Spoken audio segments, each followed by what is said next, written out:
Bismillah. Innal hamdalillah hamdan katsiran thayyiban mubarakan fih wa asyhadu an la ilaha illallah wahdahu la syarikalah wa asyhadu anna Muhammadan abduhu wa rasuluh. Amma ba'd. Alhamdulillah, pada kesempatan hari ini, hari Senin ba'dal asr, 8 dari Januari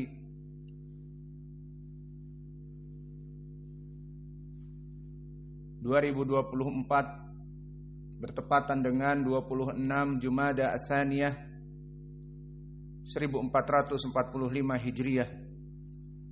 Kita lanjutkan kajian di Fakultas Ilmil Hadis sekaligus Ilmil Fiqh sekaligus Ilmi Tibbin Nabawi dari kitab Al-Akhbarus Sahihah fi Syafa'ah, tentang pembahasan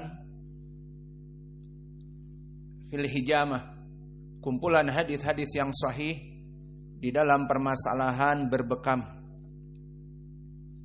Maka kita masuk sekarang kepada bab yang ke-12. Di bab yang ke-12 ini kita mempermasalahkan tentang bolehkah seorang bekamers, seorang hajjam, seorang pembekam untuk mengambil upah dari hasil bekamnya. Maka di bab yang ke-12 kita akan masuk kepada ucapan penulis, karahiyatu kasbil hajjam litanzih duna tahrim, bahwa di sana datang hadis-hadis tentang pencelaan seseorang pembekam mengambil upah, namun larangan ini atau celaan ini tidak masuk kepada larangan. Itu bab yang ke-12. Maka di bab yang ke-12 ini penulis mengumpulkan hadis dari dua sahabat, dari Rafi' ibn Khudaid dan juga dari Abi Hurairah. Adapun hadis dari Rafi' ibn Khudaid diriwayatkan oleh Imam Muslim, haddatsana Ishaq ibn Ibrahim akhbarana al-Walid ibn Muslim anil Auza'i an Yahya ibn Abi Katsir haddatsani Ibrahim ibn Qaritin an Sa'ib ibn Yazid haddatsani Rafi' ibn Khudaid an Rasulillah sallallahu alaihi wa ala alihi wasallam qala thamanul kalbi khabithun wa mahrul bagi khabithun wa kasbul hajjam khabithun. Maka di dalam hadis Rafi' ibn Khudaid disebutkan bahwa samanul kalb, harga dari penjualan anjing, hukumnya haram. Maka anjing tidak boleh dijual belikan. Maka tidak ada yang diperbolehkan untuk menjual anjing, baik anjing untuk pembalap. Antum tahu ada anjing pembalap, maka anjing dibalapkan. Itu di negeri Arab, sibuk ngurusin anjing untuk disuruh lari balapan seperti kuda balap. Dan begitu pun dijual belikan, maka hukumnya haram. Begitupun anjing untuk berburu babi sampai 10 juta, 15 juta, 40 juta. Dan yang kedua, wa mahrul bagi khabith, dan mahar al-bagi. Apa makna mahar? Apa makna al-bagi? Al-bagi adalah pelacur. Maka makna mahrul bagi adalah uang yang dibayarkan untuk jasa pelacuran. Perempuan-perempuan yang buruk akhlaknya akan datang di hotel ataupun di mana saja, di tempat-tempat yang khusus melaksanakan demikian, kemudian dibayar upah oleh laki-laki yang berhubungan dengannya, maka upahnya ini seperti tadi untuk anjing haram, begitupun mahrul bagi khabith. Ta'rifnya di sini khabith adalah haram. Ketiga, wa kasbul hajjam khabith. Dan juga orang yang berbekam, memberikan uang kepada yang membekamnya, maka disebutkan di hadis ini khabith, buruk.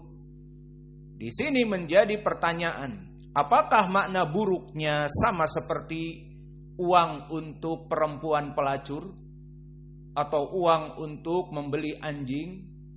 Maka di sini yang jadi permasalahan bagi kita di dalam ilmu fikih, bahwa karohiyah kasbil hajjam litanzih duna tahrim. Maka kita takwilkan makna al-khabith laisa haram, namun makruh. Dan makruhnya kenapa? Karena pekerjaan bekam itu pekerjaan yang dikatakan kotor dari segi dia membekam, mengumpulkan darah kotor dari seseorang. Maka darah-darah yang keluar dan kotor itu akan dia geluti, di mana titik-titik untuk mengeluarkan darah-darah kotor. Kemudian dia bekam dan dia usap dan dia kumpulkan, kemudian dia buang. Di sini Nabi mengatakan khabith maknanya pekerjaan yang menjijikkan, bukan maknanya khabith adalah haram. Itu makna dari hadis ini. Dan begitupun hadis yang kedua masih diriwayatkan oleh Imam Muslim, disebutkan dengan lafaz yang lain, syarrul kasbi mahrul bagi, wa syarrul kasbi thamanul kalbi, wa kasbul hajjam. Poin pendalilannya syarrul kasbi. Maka kalimat syarra, syarru perlu diperhatikan bahwa dia asalnya adalah ismun tafdil dari wazan af'ala. Maka asyar bimakna asyarru, syarrun bimakna asyarru, paling buruk. Kadzalika khairun, maka dia asalnya akhyaru, khairun akhyaru. Maka kasbul hajjam disebutkan syarrul kasbi, dari seburuk-buruknya uang yang didapat. Maksudnya di sini juga bukan maknanya haram seperti uang pelacuran ataupun uang menjual anjing, tetapi maknanya seperti tadi, bahwa pekerjaan pembekam itu kotor, mengumpulkan darah-darah kotor, meskipun memberikan kesehatan, dan itu nas dari Nabi. Dan kemudian di hadis yang ketiga, hadis yang berbeda dari Abi Hurairah. Maka di hadis Abi Hurairah di sini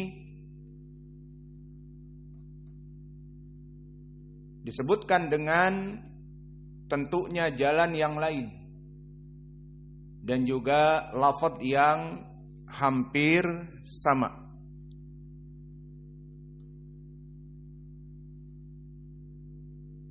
Maka disebutkan oleh Imam An-Nasa'i dan Imam Ahmad, yang keduanya bertumpu kepada Muhammad bin Bashar. Siapa? Bundar. An Muhammad, siapa? Bashar an Muhammad ibnu Bashar an Muhammad, yakni Muhammad ibnu Ja'far Bundar. Haddatsana Syu'bah anil Mughirah qala sami'tu ibna Abi Nu'aim sami'tu Aba Hurairah. Maka di sini sanadnya bertumpu kepada Ibnu Abi Nu'aim. Dan Ibnu Abi Nu'aim di sini adalah Abdurrahman Ibnu Abi Nu'aim Al-Bajali Al-Kufi. Dan dia rawi yang saduk, hasanul hadis. Dikatakan oleh An-Nasa'i siqah. Dan dikatakan oleh Abu Hatim salihul hadis. Dan dikatakan oleh Yaqub ibnu Sufyan thiqah.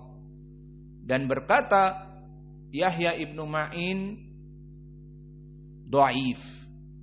Maka di sini seperti akan kita masuki dan sebagian telah kita masuki di dhawabit al-jarh wa ta'dil, jika terjadi ikhtilaf di kalangan ulama ahli jarh wa ta'dil, ada yang mendhaifkan, ada yang mensiqahkan, ada yang menghasankan, maka dilihat mana yang lebih mendekati dari qawaid-qawaid yang ada. Maka di sini seperti Al-Hafidz Ibnu Hajar mengambil dengan jama', dikumpulkan aqwal ulama, ada yang mensiqahkan, ada yang mendhaifkan, maka ada yang menghasankan, maka lebih baik dia saduq hasanul hadis, seperti itu. Maka di sini dia rawi yang hasan wallahu a'lam. Dan lihat lafadznya, naha Rasulullah sallallahu alaihi wa ala alihi wasallam an kasbil hajjam wa an thamanil kalbi wa an asbil fahli. Di lafaz ini disebutkan Nabi melarang seseorang untuk bekerja menjadi bekamers dan mengambil uang dan menjual anjing dan juga asbil fahal. Apa makna asbil fahal? Al-fahal adalah pejantan yang di dalam peternakan dia digunakan untuk menjantani para betina-betina. Maka dia biasanya tubuhnya paling kekar dan juga hormon yang dia punyai sangat luar biasa, dan juga DNA dia lebih baik daripada sapi ataupun kambing ataupun kerbau ataupun onta-onta yang lainnya. Maka semua orang ingin menikahkan kambing-kambingnya, binatang-binatang ternaknya dengan kepunyaan orang ini. Maka kemudian orang ini memberikan target. Barang siapa yang tidur bersama kambing saya, pejantan saya, 1 hari demikian, 2 hari demikian. Maka seperti antum ketahui, ada musim kawin di kalangan para binatang. Di saat musim kawin tiba, antum dengar mungkin tiap malam kucing-kucing ada yang bernyanyi-nyanyi, miau miau miau, pada perempuan dan laki-laki juga. Maka siap kawin. Dan begitupun di saat musim kawin itu dibawalah semua dari ternak-ternak kepada al-fahl agar langsung datang dikasih. Yang lain lagi dikasih, maka ditarif. Ini sekian, yang itu sekian, berapa malam, 1 pekan berarti 700.000 misalnya. Karena DNA yang akan dihasilkan dari pejantan ini, dia akan, betina ini hamil anak yang besar dan kuat, sehingga bisa nanti dijual lebih mahal. Itu maknanya. Maka di sini hukumnya haram. Maka masalah menjual anjing dan juga menjual dari fahl, yakni pejantan, hanya untuk berhubungan intim dengan betinanya, punya orang dikasih bayaran. Maka ini perbuatan yang dilarang oleh Nabi. Kemudian ankas bil hajjam, begitupun dari orang yang berbekam, memberikan upah kepada yang membekamnya. Maka di bab yang ke-12 ini kita hanya sekedar memalingkan makna naha dan makna khabith dan makna syarrul kasbi dan seterusnya dengan makna bukan tahrim tetapi litanzi, tetapi makruh. Berbeda dengan pelacuran dan menjual anjing karena tidak ada sharif yang lain. Perlu dicatat di sini, tidak ada sharif. Ma makna sharif? Hadis-hadis lain yang membolehkan. Maka kita katakan tadi kenapa tidak mengharamkan padahal lafadznya tadi naha Rasulullah. Kita katakan kalimat naha Rasulullah, Nabi Muhammad melarang, maka kalimat Nabi Muhammad melarang itu asalnya di ilmil usul yufidu tahrim, yufidu at-tahrim. Semua yang menyebutkan naha Rasulullah atau Rasulullah naha an dalik, Nabi melarang yang demikian, itu bermakna tahrim sampai dia datang hadis yang lain yang memalingkan dari keharaman kepada yang bukan haram. Maka di sini bagi yang sedikit kritis, cerdas akan bertanya, "Baik Ustaz, kenapa di sini tidak menjadikan haram?" Kita katakan tadi asalnya haram namun ada pemaling.